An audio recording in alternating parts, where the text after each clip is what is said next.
Class क्या हाल है आपके। आज हमारा नेक्स्ट लेक्चर है और आज हम थोड़ा सा डिस्कस करेंगे डिटर्मिनेंट्स को कि हेल्थ के डिटर्मिनेंट्स क्या होते हैं और उनका एविडेंस क्या होता है। तो नॉर्मली मैं आपसे डिस्कस करता रहता हूँ और आपकी असाइनमेंट में भी मैं आपको बता रहा था कि कुछ चीज़ों को हम बोलते हैं कि डिटर्मिनेंट्स ऑफ द हेल्थ हैं। और आजकल जो मॉडर्न रिसर्च मूव कर रही है वो इसके ऊपर ही कर रही है कि रादर देन उसकी कॉजेटिव एजेंट्स जो वायरस या बैक्टीरिया होते हैं, उसके अलावा वो डिटर्मिनेंट जो एक्चुअली मिलकर रोल प्ले करते हैं इस डिज़ीज़ को लाने के लिए, किसी भी एलिमेंट को लाने के लिए, उनकी कितनी इम्पोर्टेंस होती है। तो आज हम थोड़ा सा डिटर्मिनेंट्स ऑफ हेल्थ को देखेंगे। अच्छा बेटा, ये हैं डिटर्मिनेंट्स ऑफ द हेल्थ। कई दफ़ा ये होता है एक इंडिविजुअल की हेल्थ को या एक कम्युनिटी या एक पॉपुलेशन या एक कंट्री की हेल्थ को अफेक्ट करने के लिए कम्बिनेशन ऑफ फैक्टर्स की ज़रूरत होती है।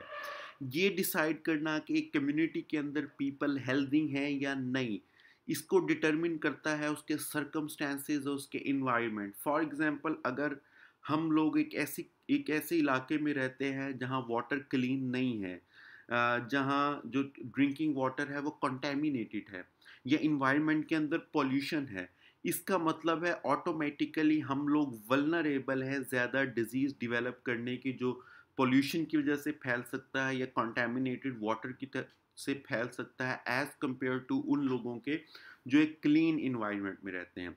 इसके अलावा फॉर एग्जांपल, अगर हमारे पास एजुकेशन कम है, तो भी उन लोगों से हम पीछे होते हैं जिनकी एजुकेशन ज़्यादा होती है, क्योंकि उनके पास नॉलेज अच्छा होता है एक डिज़ीज़ से बचने का। अगर हम पुअर हैं तो हमारे पास डिज़ीज़ को काउंटर करने के मीन्स जो से होते हैं वो कम होते हैं। इसी तरह आपकी जेनेटिक्स, आपके रिलेशनशिप, आपकी फैमिली, आपके फ्रेंड, ये सब फैक्टर मिलके डिजीज कॉज करने में इम्पॉर्टेंट किरदार अदा करते हैं।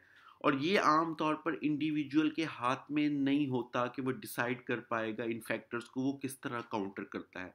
ये नॉर्मली एक स्टेट के हाथ में एक बड़े लेवल की चीज़ होती है अगर आपने डिटर्मिनेंट्स को काउंटर करना है।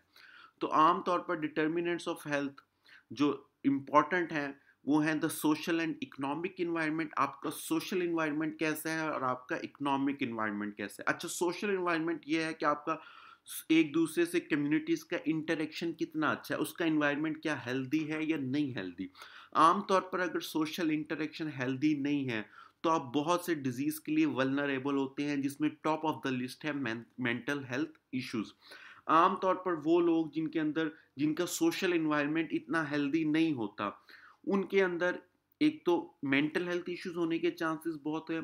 दूसरा, उनका सोशल सर्कल उनकी हेल्थ को डिटरमिन करता है। फॉर एग्जांपल, एक ऐसा सोशल सर्कल है जिसके अंदर अल्कोहल ड्रिंकिंग ज़्यादा है, स्मोकिंग ज़्यादा है, तो वो वैसे ही कल्चर को फ़रोग़ देता है और आप वल्नरेबल हो जाते हैं। इसी तरह इकोनॉमिक इन्वायरमेंट, कि आप जिस इन्वायरमेंट में रहते हैं वहाँ इकोनॉमिक ग्रोथ हो पा रही है या नहीं। अगर इकोनॉमिक ग्रोथ कम है, इसका मतलब है फैसिलिटीज़ कम हैं, आपके पास कम मीन्स हैं एक डिजीज़ को काउंटर करने के लिए।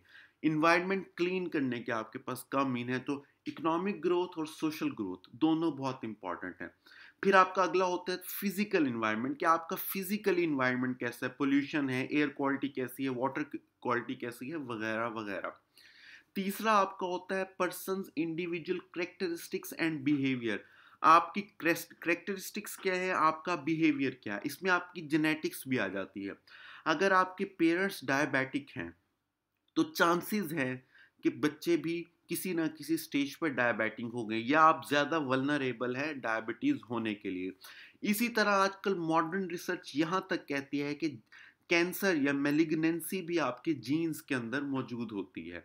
इसे हम आमतौर पर एपिजेनेटिक्स बोलते हैं। इसलिए आम तौर पर किसी की हेल्थ के बारे में किसी इंडिविजुअल को ब्लेम करना उसकी पुअर हेल्थ के बारे में, या किसी की गुड हेल्थ का क्रेडिट उसे देना नॉर्मली ठीक नहीं है। इंडिविजुअल्स आम तौर पर अपनी हेल्थ के डिटर्मिनेंट्स को कंट्रोल नहीं कर सकते, और ये वही डिटर्मिनेंट्स हैं जो उनको या तो हेल्दी बनाते हैं, या उनको वीक, या उनको पुअर, या उनको डिजीज बनाते हैं। अच्छा, पहला हमारा इसमें हम देखते हैं कि income and the social status. Higher income और higher social status, well off होना, एफ्लुएंट क्लास से होना आमतौर पर बेटर हेल्थ की निशानी हो जाता है। ये आमतौर पर एक दूसरे से डायरेक्टली लिंक होते हैं। जैसे जैसे आपकी इनकम इंक्रीज हो रही है और आपका सोशल स्टेटस इंक्रीज हो रहा है, चांसेस इंप्रूव होते हैं कि आपकी हेल्थ भी इंप्रूव होती जाएगी। वजह, आपके पास मीन्स हैं डिजीज को काउंटर करने के लिए। आप साफ पानी ज्यादा खरीद सकते हैं, आप एक ऐसे एटमोसफेयर में रह सकते हैं जहाँ एयर क्लीन हो सकती है। जितना गैप बड़ा होगा पुअर और रिच के दरमियान, उतना ही आपको अपनी सोसाइटी के अंदर हेल्थ डिफरेंस ज़्यादा नज़र आएगा। हम अपनी मिसाल लें अपने पाकिस्तान की, आप ट्यूबरक्लोसिस डिजीज़ ले लें, आपको ज़्यादातर पोवर्टी पुअर पीपल का डिजीज़ कहा जाता है, गरीब लोगों में नज़र आएगा। मैल न्यूट्रिशन ले लें, गरीब लोगों में आपको ज़्यादा नज़र आएगी। इवन एक स्टडी में पढ़ रहा था कि डेंगू के केसेस ज़्यादा है, हालांकि ये कंटेजियस डिजीज़ है डेंगू, लेकिन वो भी ज़्यादा है उस पॉपुलेशन के अंदर जो बिलो पॉवर्टी लाइन रहती है। फॉर एग्जांपल आपने देखो वो घरों ये शहरों की अतराफ में कई दफ़ा झोंपड़ी वाले लोग रहना शुरू कर देते हैं, उनके इर्द गिर्द पानी, गंदा पानी जमा हो जाता है, वो ज़्यादा वल्नरेबल हैं डिजीज़ डिवेलप करने के लिए एज़ कम्पेयर टू वो लोग जिनका इनकम स्टेटस। अगला है एजुकेशन। एजुकेशन का भी डायरेक्ट लिंक है आपकी हेल्थ के साथ। कम एजुकेशन का मतलब है आपकी हेल्थ कम होगी, आप ज़्यादा स्ट्रेस लेंगे। एक तो एजुकेशन और पॉवर्टी का आपस में लिंक होता है। आपकी एजुकेशन कम है, ज़्यादा चांसेस ये हैं कि आप एक अच्छी जॉब अचीव नहीं कर सकते और आपका पॉवर्टी का विशियस साइकिल कंटिन्यू रहेगा। ज़्यादा स्ट्रेस आएगा और आपका कॉन्फिडेंस भी लो होगा। फिजिकल इन्वायरमेंट, फिजिकल इन्वायरमेंट में आपका वाटर कितना साफ है। मोस्टली डिजीज, खासतौर पर बैक्टीरियल डाइजेस्टिव ट्रैक के डिजीज आपके वाटर से रिलेट होते हैं। फूड पॉइजनिंग वगैरह भी आपके वाटर से होती है, डायरिया वगैरह आपके वाटर की कंटेमिनेशन की वजह से होता है। कितना साफ है, आपकी एयर कितनी क्लीन है। एयर की एक बहुत बड़ी एग्जांपल आपका ये जो सी इस्लामाबाद के अंदर पोलन एलर्जी होती है, ये एस्थमा इसकी एक और एग्जांपल है। आपकी वर्क प्लेस कितनी हेल्दी है। हेल्दियर वर्क प्लेस का मतलब है कि आपकी मेंटल हेल्थ के इश्यूज कम होंगे। एक ऐसी वर्क प्लेस जो हेल्दी नहीं है, जो इतनी प्रोडक्टिव नहीं है, वहाँ चांसेस भी ज़्यादा हैं कि आपके डिजीज़ होने के। इसके अलावा बहुत से वर्क प्लेसेस के अंदर जिम की फैसिलिटी भी दी जाती है या वॉकिंग दी जाती है कि आप कम से कम चलने की वहाँ आपको हैबिट हो या आप वहाँ कुछ एक्सरसाइज भी कर सकें। तो वो हेल्दी वर्क प्लेस। आपके हाउसेस कितने सेफ हैं, क्या आपको सेफ्टी मुहैया है या नहीं, आपकी कम्युनिटीज़ कैसे हैं, आपके रोड्स कैसे हैं। अगर आपकी रोड्स अच्छे हैं, इसका मतलब है एक्सीडेंट होने के चांसेस कम है, आपकी एक्सेस चीज़ों तक ज़्यादा है। इसलिए फिजिकल इन्वायरमेंट बहुत इंपॉर्टेंट होता है। ए, इसके बाद हमारा तीसरा होता है सोशल सपोर्ट नेटवर्क। आमतौर पर ज़्यादातर सपोर्ट आपकी फैमिलीज़, आपके फ्रेंड्स और आपकी कम्युनिटी से होती है। अगर आपकी वहाँ सोशल नेटवर्क्स बने हुए हैं, कम्युनिटीज़ के अंदर ये सोशल नेटवर्क बने हुए हैं जो किसी भी वल्नरेबल ग्रुप को उसकी बिहेवियर हेल्प प्रोड्यूस करें, उसकी फाइनेंशियल हेल्प प्रोड्यूस करें या और दूसरी उसकी हेल्थ से रिलेटेड इश्यूज में उसकी हेल्प प्रोवाइड करें, तो आम तौर पर हेल्थ अच्छी होती है। इसके अलावा इंसान के बिलीव्स, उसका रिलीजन, उसका सेक्ट, उसकी उसकी उसकी कम्युनिटी का कल्चर, ये सब भी डिसाइड करता है कि आपकी हेल्थ कैसे होगी। फॉर एग्जांपल हिंदुइज्म के अंदर आम तौर पर मीट की प्रोहिबिशन होती है, वो मीट नहीं खाते, प्रोहिबिटेड होता है उनका मीट। तो उनको प्रोटीन के लिए सिर्फ एक सोर्स पे डिपेंड करना पड़ता है, वो उनकी पल्सेस हैं। इसके अलावा जेनेटिक्स, जेनेटिक्स मैंने आपको बताया आमतौर पर जेनेटिक्स बहुत ज़्यादा इंपॉर्टेंट है। आपकी लाइफ स्पैन कितना होगा ये भी अक्सर जेनेटिक्स डिसाइड करती है। आप ड्यूरिंग द लाइफ स्पैन कितनी इलनेस का शिकार हो सकते हैं अगर आप प्रिवेंशन नहीं करेंगे, ये भी आपकी जेनेटिक्स होती है। आपका पर्सनल बिहेवियर, आपकी कोप करने की एबिलिटी कितनी अच्छी है, स्ट्रेस को कोप करने की, ऑकवर्ड कंडीशंस को कोप करने की, आपकी जेनेटिक्स डिसाइन करती है। अगली हेल्थ सर्विसेज, आपके एरिया के अंदर डिजीज से प्रिवेंट करने की हेल्थ सर्विसेज कितनी है। अगर आप एक अच्छी कंट्री में रहते हैं, एक अच्छे इलाके में रहते हैं, तो हेल्थ सर्विसेज भी अच्छी होगी। अगर आप किसी गांव वगैरह में रहते हैं जहां बेसिक हॉस्पिटल की सर्विसेज मुहैया नहीं और आपको 20 किलोमीटर शहर में चल के आना पड़ता है, तो ये आपकी एक नेगेटिव इम्पैक्ट है। जेंडर, कुछ डिजीज ऐसे होते हैं बेटा जो मेन के लिए होते हैं, कुछ वुमेन के लिए होती हैं, कुछ डिजीजेज मेन को ज्यादा अफेक्ट करते हैं, कुछ वुमेन को अफेक्ट करते हैं। ब्रेस्ट कैंसर इसकी बहुत बड़ी एग्जांपल है, मेन में भी होता है लेकिन वुमेन के अंदर ज्यादा होता है। इसलिए बाल्डनेस, गंजा होना मेन के अंदर ज्यादा है, वुमेन के अंदर बहुत कम है, बहुत रेयर होता है। अच्छा, इसके बाद ये थोड़ा-सा ये मैं ज़्यादा एविडेंस बेस के ऊपर बेस ऑफ हेल्थ डिटर्मिनेंट्स कि आप एविडेंस कैसे हासिल करते हैं हेल्थ से रिलेटेड, किस एरिया के अंदर हमने एक प्रोजेक्ट स्टार्ट किया, एक प्रोग्राम स्टार्ट किया, उसका इम्पैक्ट क्या पड़ा है हेल्थ के ऊपर सोसाइटी के अंदर। ये होता है एविडेंस इकट्ठा करना।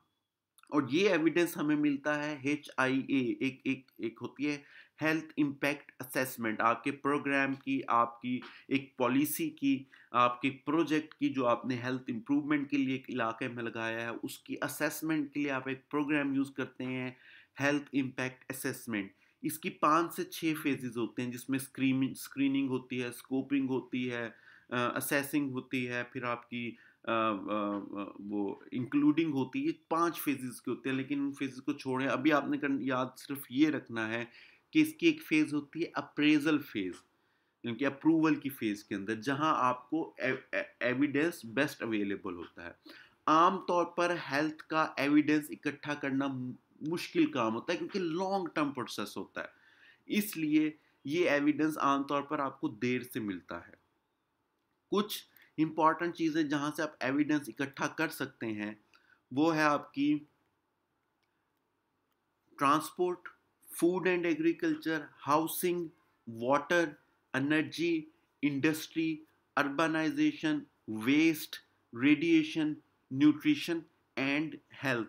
ये आपकी 6 या 7 8 जितनी भी हैं, ये बेस्ट सोर्सेज हैं जहाँ से आप एविडेंस इकट्ठा कर सकते हैं आपके प्रोग्राम का क्या हुआ। फॉर एग्जांपल आपका एक प्रोग्राम था मेल न्यूट्रिशन के ऊपर, तो अगर वो एक प्रोग्राम की जब आप असेसमेंट करने जाएंगे तो आपको पता लगेगा आपके प्रोग्राम की वजह से इस कम्युनिटी के अंदर हेल्थ कितनी इम्प्रूव हुई है with the help of the nutrition, nutrition की वजह से आपकी हेल्थ कितनी इम्प्रूव हुई है।